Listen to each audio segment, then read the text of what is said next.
in my latest book, The Great Hindu Civilization, where I analyze those reasons and I accept the validity of some of them. And I can, on another occasion or whenever you want, go through each of them.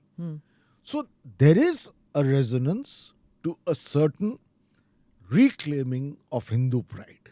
But you differentiate between but that. I think the same Hindus don't want that don't Hindutva. want it That's endemic what you say. instability, law and order situations, and जिसको कहते हैं हिंदी में अस्थिरता. Because Hindus are not jihadis. In fact, most citizens in this country, except for a certain fringe which exists in all religions, want to get on with their lives. You'll be surprised. During the height of the Ayodhya agitation in 1992, the traders of Faizabad and Ayodhya went on strike. I have mentioned it in my book, Being Indian, and when they were asked, they said, ये तो रोज यहाँ curfew लगता है, हमारा धंधा कैसे होगा? Yeah, so that dhanda bit is there everywhere. It was there in Gujarat. It was there in. So those who are, I'll tell you, when this whole Ayodhya movement happened and the Rath Yatras were out and all, and I saw one of our television producers. We'd gone to dinner to his house, and he had this sticker on his door which said, "गर्व से कहो हम हिंदू हैं." And I was like, धर साहब क्यों पर गर्व से कहो, मतलब हिंदू तो हिंदू है, उसमें गर्व की क्या बात है, मतलब it was a way of life for all of us, right? We never felt the need to say it, but that comes from this sense of entitlement, because our Hinduism or our being a Hindu was never in threat. But he was a Kashmiri Hindu, right? His identity as a Hindu was under threat for a long, long time. So he needed to say it. So I understand so for me it was a shocker, and I understood this entitled Hindu that I was, who never felt her Hindu, or entitled upper caste that I never understood the Mandal agitation. I had to ask, kya hai ye? Like, what is... Because why? We were urban, we were cosmopolitan. We never felt, nobody asked us, and I never this easy... upper caste life that one leads, where caste doesn't affect me. It didn't affect me. It's only when the Mandal agitation happened that I realized how entitled my life was, how cushy my life was, that I didn't face any atrocity. So I couldn't understand that. Quite right. Right? The same way, till that Hindutva movement happened with the Rath Yatra, I didn't understand the angst of the Hindus who were under that threat. Similarly, I can't even begin to understand, or I couldn't till I saw the Muslims being, atrocities on them. So unless you experience that, to say that, oh, this is uncalled for. Anyway, now that I'm talking about that, I have to speak to you because you're essentially a Delhi wala. What do you have to say to this whole Lutyens Delhi, Khan Market gang? Because you are a Khan Market gang. I'm a Khan Market gang, right? We love to go to the Khan Market. We love to go to Khan Market and shop and eat and have discussions. So do you feel that, okay, maybe they are right. We are entitled. We were this Khan Market gang. Without a doubt. Without a doubt. Let me tell you, when you refer, you can give it any label, Lutyens, Khan Market gang. The fact is that there is a small but minuscule class which are the beneficiaries of inherited power and privilege.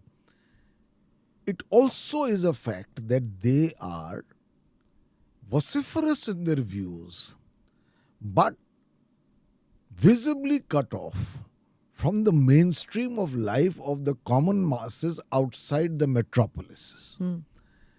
Thirdly, it's a class which in a way inherited power from the departing British. Although the country won independence, the immediate beneficiaries were those who were already positioned to take advantage of independence. Their English was good. Their fluency in English was good. They had been to good schools. Their parents were well-to-do. And therefore, the opportunities that they got were available to them without competition. When I gave the Foreign Service exam, you could give the exam only in English. Yeah. Out of my batch of the Foreign Service, There were 10 boys from St. Stephen's. It's unfair. You have to democratically empower others. Now, the problem with Lutyens is, and the Khan Market gang is, that they are so convinced about the validity of their point of view that I call them reflex liberalists, which was just speaking about Hinduism. For instance, they are strong believers in secularism. But they have not read the Ramayana except as a comic. Yeah. They believe that, they know Shakespeare more than Kalidas. So I'm just saying that they're cut off from the life impulses of the country. A lot in the MEA. Let me tell you this one example. I'm interrupting you, but there was we'd gone to cover the EU summit, and Yashwant Sinha was the EAM, External Affairs Minister, and Vajpayee ji was the Prime Minister, and the briefing happened like you always used to do as XP heads. So the external publicity, whoever was the JSXP, I don't remember exactly who it was, but he then gave the questions, and the question answer session continued, and it was Mr. Yashwant Sinha answering all the questions. And so at one point of time I said, sir, आपने जो अंग्रेजी में कहा है आप जरा हिंदी में कहेंगे. And the entire media team which was covering it, all these English speaking people who cover, and mind you, I was part of that. They giggled and they laughed. Oh, come on, you can translate it. Why do you need that? Right? So then the JSXP said, chalo, utho. So I went up to Yashwant Sinha and I said that, wo to theek hai, but you come from a Hindi belt. Quite right. Do you understand that there are Hindi channels which will not use this? Won't use this because it's too much of a pain. EU का summit चल रहा है, European Union में क्या चल रहा है? You think Bihar में या उत्तर प्रदेश में anybody is interested? मजाक उड़ गया हमारा EU में because of whatever happened at that summit. There was some incident. But no, I don't want to elaborate. But even politicians, let me tell you, when they reach that age, when they reach that become an external affairs minister, forget their roots. It's only now, when people have realized that we need to be aware कि हम लोग कहाँ से निकले हैं और हमारा vote bank किस तरफ है भाई, अंग्रेजी में नहीं है. I too learned how to speak in Hindi only when I realized that I'm not reaching my audience. Absolutely. It's not my language. I'm a South Indian. But I learned how to speak fluently in Hindi as much as I can because of this. This whole Lutyens gang, Khan Market, it is a reality, isn't it? Indeed. And let me tell you, in my case, I went to St. Columbus. Yeah, exactly. I went to St. Xavier's. I went to St. Stephen's. I could have become a saint at the end of it. But I am proud that today, or even from much earlier, I can speak fluently in Hindi, write in Hindi. I have translated Urdu. But I had once a boss in MEA who would tell me on the intercom, I say, old chap, there is an HMT type of guy here. Hindi medium type. And once he even used an expression called UMT. And then he's called the UMT, Urdu medium type. Can you deal with him?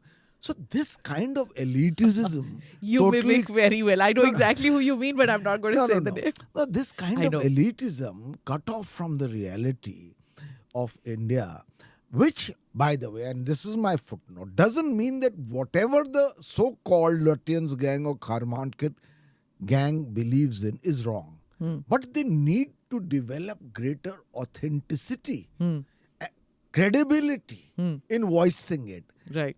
Otherwise, it appears that they are, in a sense, prisoners of a past, which and of a value system, with which they are unable to interpret for the masses.